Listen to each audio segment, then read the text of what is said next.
Some NBA teams are borderline unwatchable. Some teams will make you pause whatever you're doing and turn on your league pass, and others you may hate to love or love to hate because they are just your favorite teams and you watch them through the highs and through the lows. Today's video, we're going to be grading NBA teams in the Eastern Conference on watchability. We will have a Western Conference version of this video at some point later this week. Let's get straight into this thing and waste no more time talking about the first team, the Milwaukee Bucks. I'm giving them an A- rating. The Bucks are really entertaining to watch on the offensive side of the ball because seemingly anyone in their starting five can pop off at any given night. One night Giannis goes for 30, the next it's Dame, the night after it's Malik or Brook knocking down 5+ threes. However, since the departure of Jrue Holiday, their defense has for sure taken a hit. Last season, they were one of the best defenses in the NBA, and this season, that's just not the case. If they were, they would be receiving an A+ rating because I do love good defensive teams as much as I love good offensive teams. In the previous year, they probably would have earned those A+. Many people say they're kind of bored of watching Giannis do Giannis things, but to me, it's very amusing to watch someone who doesn't have the greatest jump shot dominate and manage to put up 30 and 15 in today's game. And then we get lucky and get a treat like we saw a couple nights ago where he has 40 on 3 missed shots. Truly a one-of-one. Bucks, very fun to watch. Next, we got the 76ers. The 76ers are getting a B+. When Kelly Oubre started this season off on fire before unfortunately got injured, God bless him. I really do hope that he gets the proper rest and care he does from that car accident, and now he's hopefully going to be able to get back on the court sooner than later. I'm giving him a B+. When Kelly was there, it was leaning way more towards an A. The only thing that I don't like about the Philadelphia 76ers offense is that Joel is really fun to watch, but sometimes the foul baiting slows down the game a little too much for me. But that's part of the NBA, so I guess you can kind of take it or leave it. Tyrese has really taken a huge leap, as many people expected him to, and the record shows that. Defensively, they're really enjoyable to watch, also with not only Joel being the cornerstone of this thing, but getting players for Harden like Nicholas Batum and Robert Covington. Very, very great 3-and-D players. The Sixers team is fun. Next up, we got the Charlotte Hornets, and they get a B from me. I've been following LaMelo since Chino Hills. I watched most of the episodes of Ball in the Family. I had nothing but time on my hands back when that was going on. I really am a big advocate of all the Ball brothers. I think they're an extremely talented group of guys, but we're talking about the Hornets, not the Ball brothers. They're fun, man. The Hornets are fun, even if they're not winning. They light it up, LaMelo specifically with his backyard ball style of play, and even though off the court he's a pretty terrible human, Miles Bridges has been kind of electric. We saw him hit that, I guess you'd call it, game-winning 3 against the Celtics last night. Brandon Miller is showing stunts of being great. Gordon Hayward's pretty fun to watch. This team is not that great defensively, but on offense they are fun and young, which for ratings is a match made in heaven. As for the Pistons, this team will get a higher grade once Monty Williams fully sculpts this team into more than just a defensive startup project.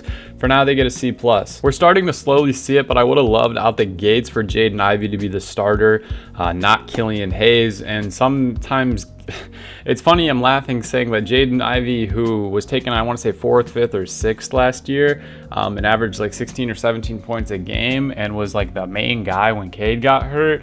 He's getting DMPs, and it's just pretty funny to me. Cade is a ton of fun to watch, man. I mean, a huge guard, 6'7", just barreling down the lane, can shoot the ball, rebound really well, play good defense. And then, honestly, this team isn't like a D grade or a D+ because they're terrible, but Asar Thompson is one of my favorite rookies to watch, guys. Great rebounder, great defender. If he can fix his 3-point woes, he will stay in the league for, I mean, he's already going to, but he'll have such a long career, man. C+ for the Pistons. As for the Celtics, this team gets a A rating. They are insanely fun to watch on both ends, and oddly enough, I thought I was going to enjoy watching Jrue on this team more, but I love watching Kristaps Porzingis more than Jrue. Kristaps has been an absolute, literally like the it's like a Thanos, the final gem for this team, man. I mean, he's been nothing short of excellent. Tatum looks like an MVP candidate. Brown looks pretty good as a second option. Joe Mazzulla looks better and better every night. Behind the helm of this Omega God Squad team, if you will, literally an all-star lineup. Derek White is so much fun to watch, and then they got fun guys like Sam Hauser and Delano Baton off the bench. This team is a ton of fun, guys. For the Bulls, they get a C grade, almost a D. Their lack of chemistry makes them almost unwatchable unless you're a Bulls fan. Truth is, without Alex Caruso, DeMar DeRozan, and Nikola Vucevic, this team would be way, way, way hard to watch. Zach LaVine obviously has a popcorn highlight every once in a while, but he's pretty inefficient, and I'm not turning on Bulls games to watch him play. As for the Toronto Raptors, we're kind of going to just speed through the rest of this list, guys, because I didn't want this video to be too long and overdrawn. For the Raptors, B-. The coach makes it feel really fresh again, like there's a new energy. Scotty and OG are really fun to watch, and they're taking huge leaps this season. I'm interested to see what they do with Pascal at the deadline this year. If anything, they might keep him, they might not, but if they do trade him to a contender, I'm sure they could yield a ton of future assets, because he may not be the all-NBA player he was just a few years ago, but he's definitely still an all-star, at least candidate. Maybe not like lock, but he's definitely a candidate for the all-star game at that power forward position. Next, we got the Indiana Pacers. I'm giving them an A, and this might be a little shocking or biased, but I think Tyrese makes this team look so amazing and efficient. The new additions of Bruce Brown and Obi Toppin are both electric on both ends of the ball. Obi is great at running the floor, catching lobs, doing all that great stuff, and Bruce Brown is great off the dribble. He's great, tenacious and energetic defender. This team just looks so electric. That's the best word I could use to describe them. And if I ever have some time, I'm definitely turning the Pacers games on, so they get an A. Next, we got the Magic. They get a B+. They are very, very young, very, very fun, ton of upside on both sides of the ball. When Paolo Banchero, Franz Wagner, Markelle Fultz, Jalen Suggs, when they're all playing, it's really a treat to watch, guys. Jamal Mosley has done a great job coaching this young group of guys, and they're only just getting better and better and more confident. And the other night we saw the Pacers and the Magic play, and it was one of the most entertaining games I've seen this season. As for the Heat, this may be shocking for a lot of you guys, but I'm going to give them an A. They're an epitome of if there's a will, there's a way.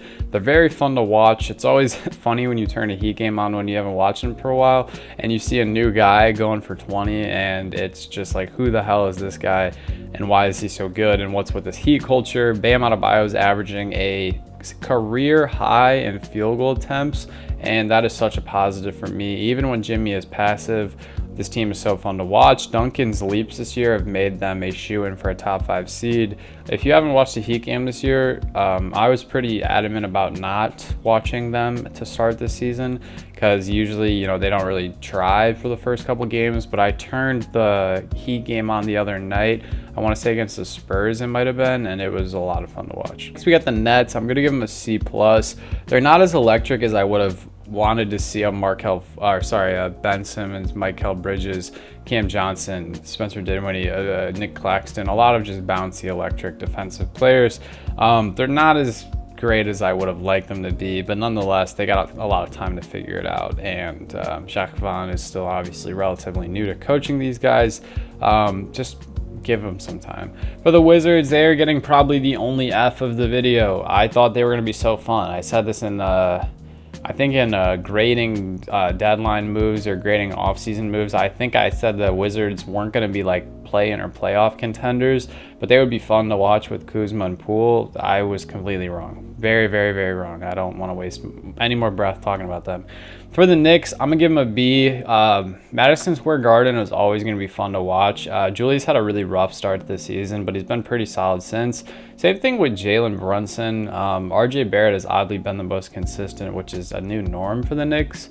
Any Thibs team is definitely going to be good defensively. Knicks, they're pretty fun, but I'm not really going fully out of my way to watch them.